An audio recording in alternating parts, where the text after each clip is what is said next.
হযরত মুসা আলাইহিস সালামের জামানায় অনাবৃষ্টি আর খরতাপের কারণে মানুষের মাঝে হাহাকার লেগে গেল। সারা দেশের মধ্যে খাদ্য ও পানি সংকট দেখা দিল।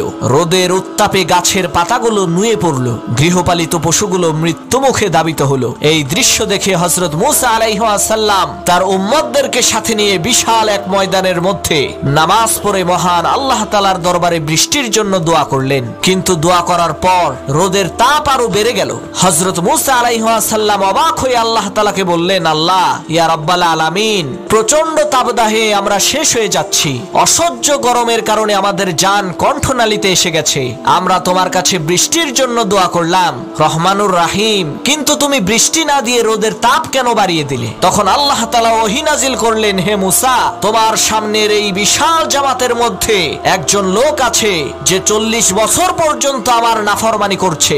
একটি মুহূর্তের জন্য সে আমার নাফরমানি থেকে গাফেল হয়নি। এই লোকটির জন্যই আমি বৃষ্টি বন্ধ করে দিয়েছি। এই লোকটিকে তোমাদের এই জামাত থেকে বের হয়ে যেতে বলো, না হয় তোমাদের দোয়া কবুল করা হবে না। তখন মুসা আলাইহিস সালাম বললেন, হে আল্লাহর নাফরমান বান্দা, তুমি যেই হও না কেন, তুমি এক্ষুনি আমাদের এই মজলিস থেকে বের হয়ে যাও। তখন সেই গুনাহগার লোকটি মনে মনে চিন্তা করলো, আমি যদি এখন এইখান থেকে সবার সামনে বের হয়ে যাই, তাহলে সবাই আমাকে চিনে ফেলবে। আমি যে আল্লাহর সাথে নাফরমানি করেছি, আমি যে একজন গুনাহগার বান্দা, আজ আমার মান সম্মান সব ধুলোয় মিশে যাবে। আর আমি যদি বের না হই তাহলে বৃষ্টি হবে না। এখন তো আর কোনো উপায় নাই। তখন সে কোনো উপায় না দেখে তার শেষ অবলম্বন মহান আল্লাহ তাআলাকে বললেন, আল্লাহ, 40 বছর পর্যন্ত তুমি আমার গুনাহ লুকিয়ে রেখেছো।